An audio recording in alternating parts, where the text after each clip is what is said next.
Hello दोस्तों, ये math pedagogy का 7वां क्लास है।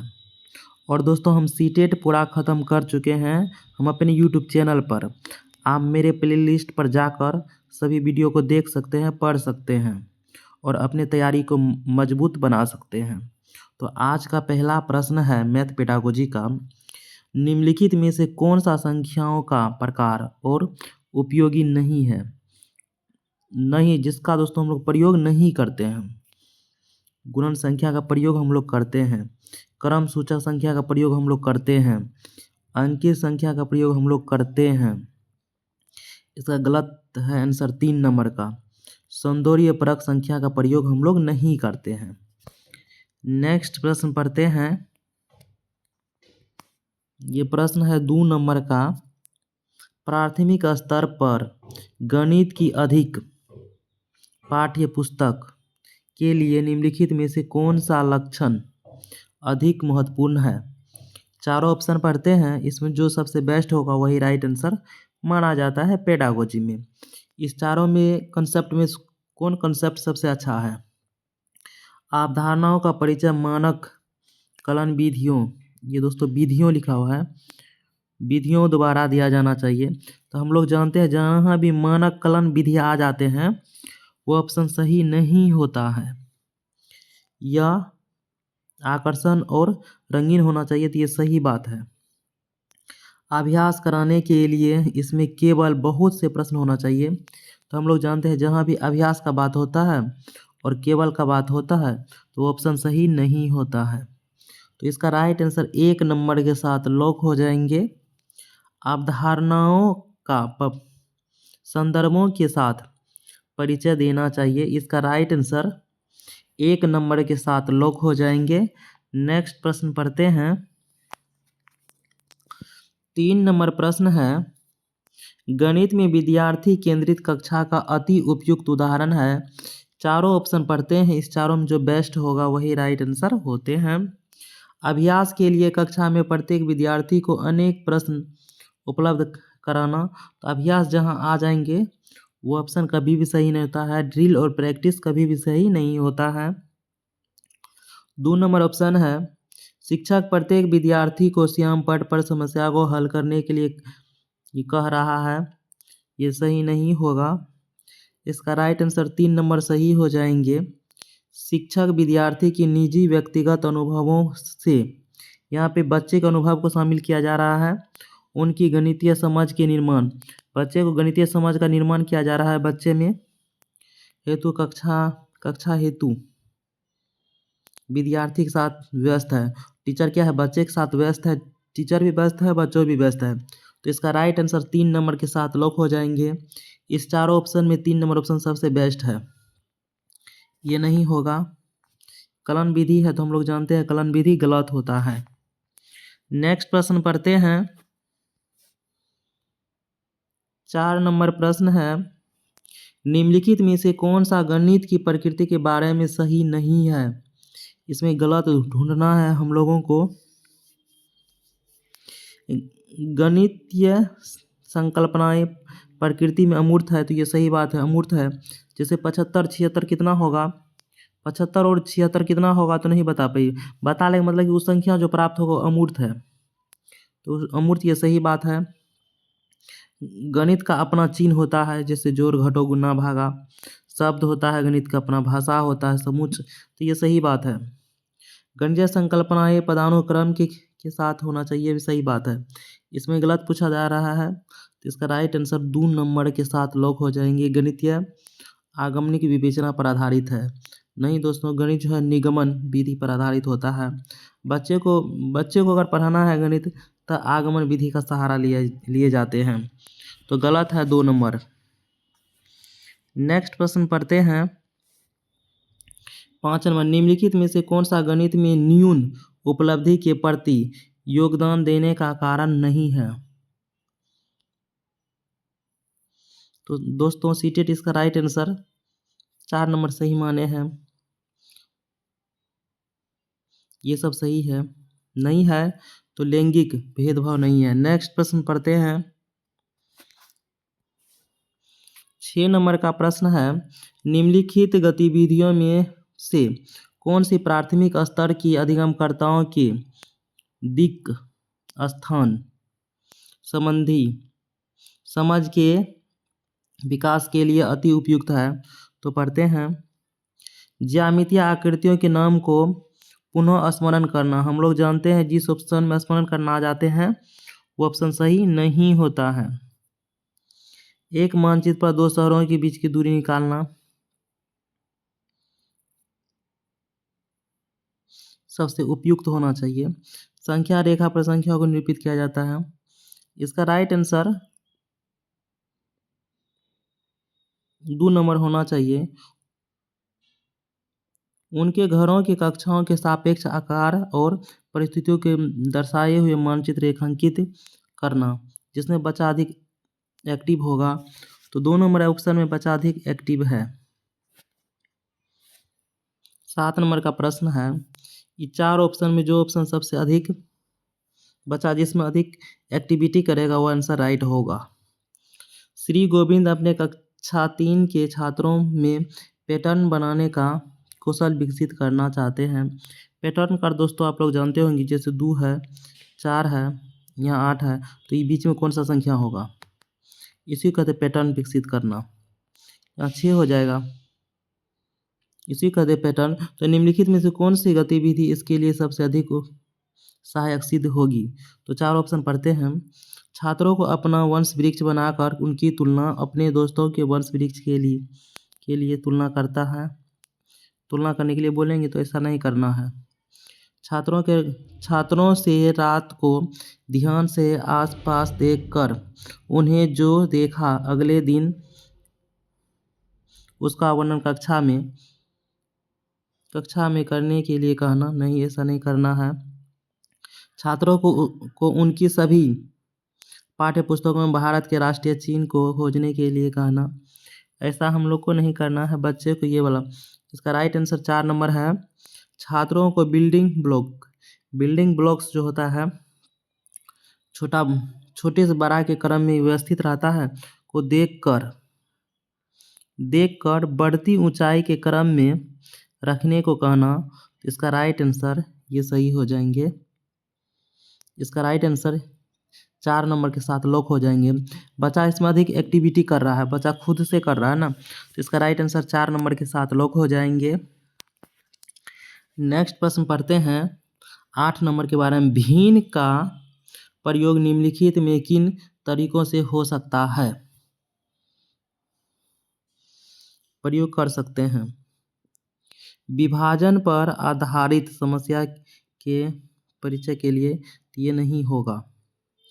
यहाँ अंश है लिखा हुआ। वस्तु के संग्रह के एक अंश को निरूपित करने के लिए सही बात है। भिन्न कैसे लिखते हैं? 5/2, तो ये अंश हुआ, निचला हर हुआ, तो अंश है, तो ये सही बात है। संख्या रेखा पर एक बिंदु को अभिकल्पित करने में करते हैं प्रयोग। एक पूर्ण के अंश को निरूपित करने के लिए करते हैं। इसका राइट आंसर ABC राइट हो जाएंगे। नेक्स्ट प्रश्न पढ़ते हैं। ये प्रश्न हम लोग कर चुके हैं अभी। 9 नंबर प्रश्न समझने का दोस्तों प्रयत्न कीजिएगा। गणित के शिक्षण अधिगम में निम्नलिखित में से कौन सा लक्षण रचनात्मक प्रक्रिया का नहीं है? रचनात्मक बच्चे के कमजोरी को ढूंढा जाता है और उसका निदान किया जाता है। इस 4 ऑप्शन में से कौन सा ऑप्शन है? नहीं है। इसमें दोस्तों गलत हम लोग को ढूंढना है। समस्या समाधान के लिए निर्धारित तरीका अपनाने को प्रोत्साहित करना। बच्चा को अगर निर्धारित कर देंगे, एक ही कलन विधि उसी कहते, एक ही तरीका से बताएंगे, समझाएंगे, एक ही विधि, तो ये ही गलत है। संज्ञानात्मक संघर्ष के लिए अवसर प्रदान करना। जिस ऑप्शन में अवसर आ जाएंगे वो ऑप्शन सही होगा। जिसमें प्रोत्साहित आ जाए तो ऑप्शन सही होता है। कक्षा प्रारंभ करते समय विद्यार्थी की प्रारंभिक समझ का आकलन करना। अगर हम बच्चा को पढ़ाएंगे, बच्चे बच्चे को पहले प्रारंभिक समझ का आकलन कर लेंगे और उससे एक स्टेप ऊपर पढ़ाएंगे। तो यहाँ बच्चा को निर्धारित कर दिया, बच्चा को एक ही तरह पे रोक दिया गया, इसलिए यही ऑप्शन गलत है 4 नंबर का। नेक्स्ट प्रश्न है 10 नंबर का, समिति। यहाँ पे सममिति होना चाहिए, सममिति। सम्मित होता बराबर। समिति की अवधारणा का परिचय देने के लिए सममिति का अर्थ ये होता है, मान लीजिए दोस्तों ये आयत है, आयत को 2 बराबर भाग में काटते हैं, इसी को कहते हैं सममिति। जैसे ए लिखते हैं, ए को 2 बराबर भाग में ऐसे विभाजित करेंगे, इसी को कहते हैं सममिति। किसी वस्तु को 2 बराबर भाग में बांटना है और इसकी अवधारणा को विकसित करना है। किसी अक्षर को 2 बराबर भाग में जो बांटेंगे, इसी को कैसे करेंगे, तो पढ़ते हैं इस चारों ऑप्शन। इस चारों में जो बेस्ट होगा, सबसे राइट आंसर वही होगा। बच्चों को वर्ग और आयत की निरीक्षण करने के लिए प्रोत्साहित करेंगे, क्या ये बेस्ट है। बच्चों को वाद विवाद में सम्मिलित किया जाए, क्या ये सही है। अवधारणा की स्पष्ट परिभाषा दीजिएगा, दीजिए, क्या दोस्तों सही होगा। इसका राइट आंसर 1 नंबर के साथ लॉक हो जाएंगे। बच्चों को पेपर काटने वाले क्रियाकलाप कराएं। बच्चे को पेपर काटने वाले क्रियाकलाप कराएंगे, तब बच्चे सम्मिति के बारे में समझेंगे। जैसे ये आयत है, बच्चा को इसको पेपर से कटवाएंगे ताकि ये इसका भाग इसको पूरा पूरा ढक ले, और इसका आधा भाग पूरा पूरा ढक लेगा तो वही सम्मिति होगा। जैसे डब्लू है, डब्लू को पीछे भी अगर इस विभाजित करेंगे,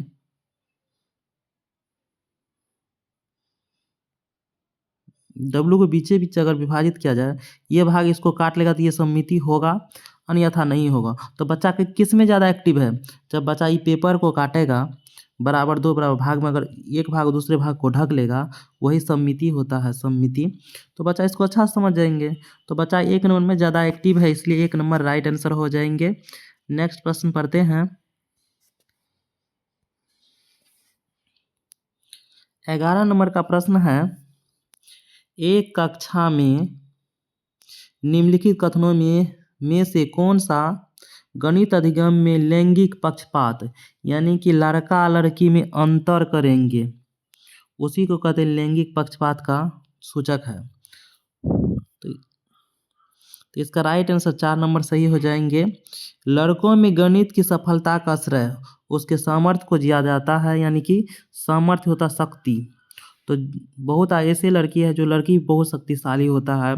जैसे कर्णम मोलेश्वरी के बारे में आप लोग दोस्तों पढ़े होंगे ईवीएस में, वो महिला ताकतवर थी, तो ये बात सही नहीं ना है।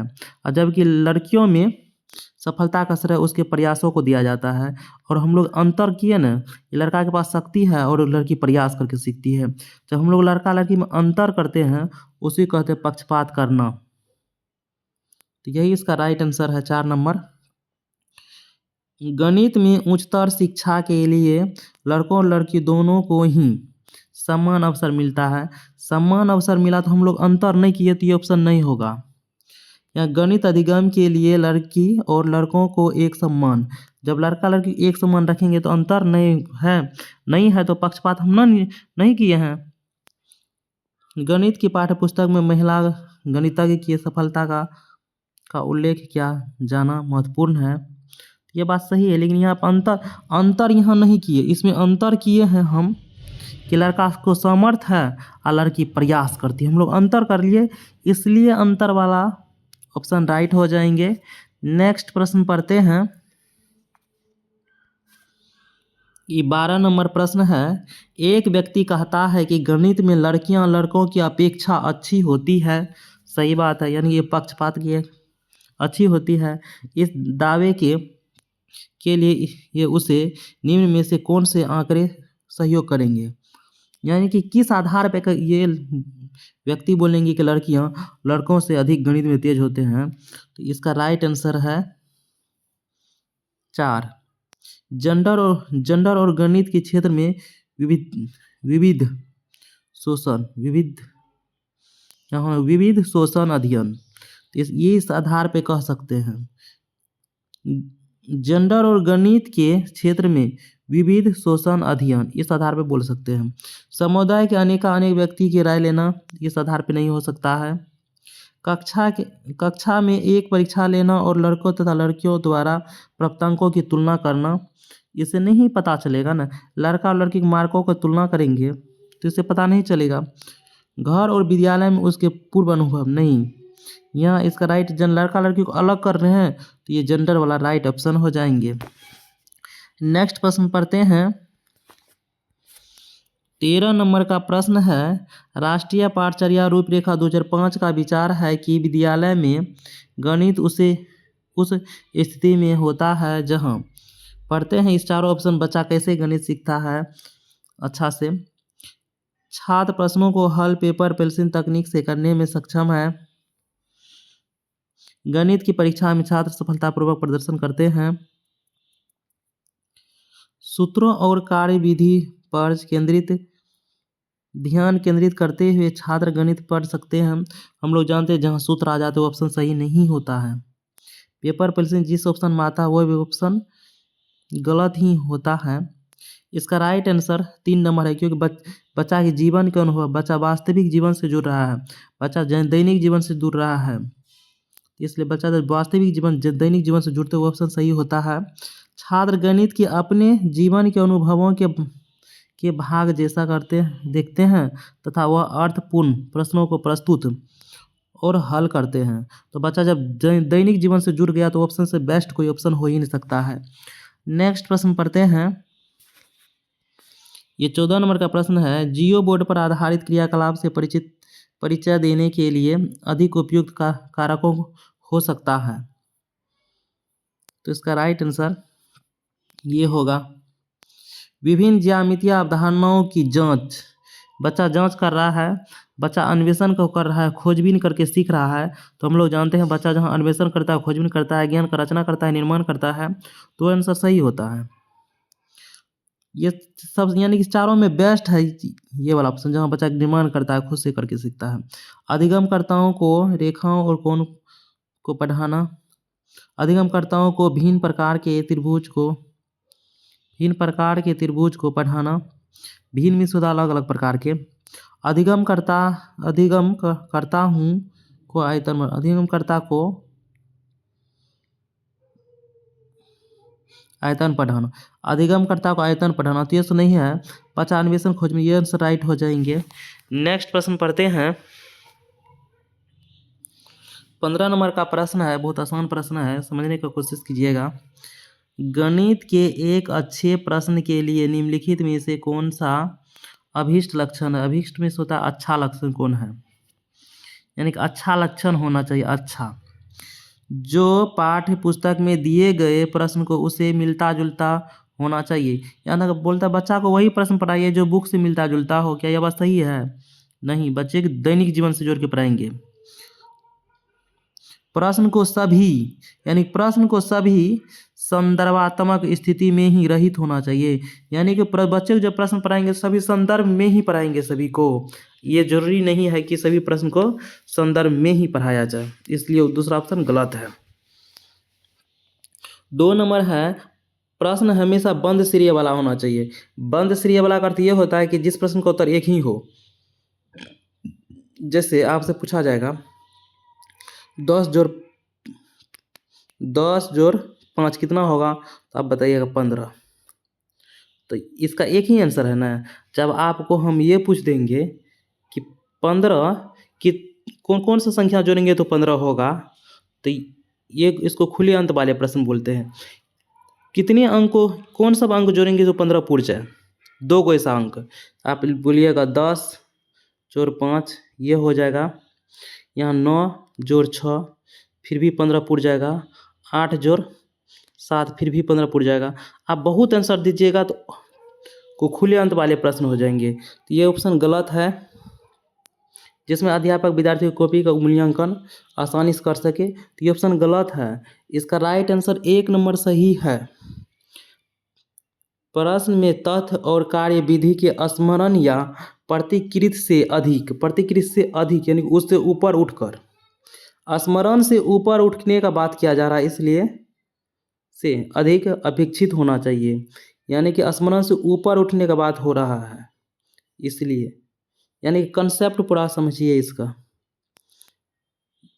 इसका राइट आंसर 1 नंबर के साथ लॉक हो जाएंगे।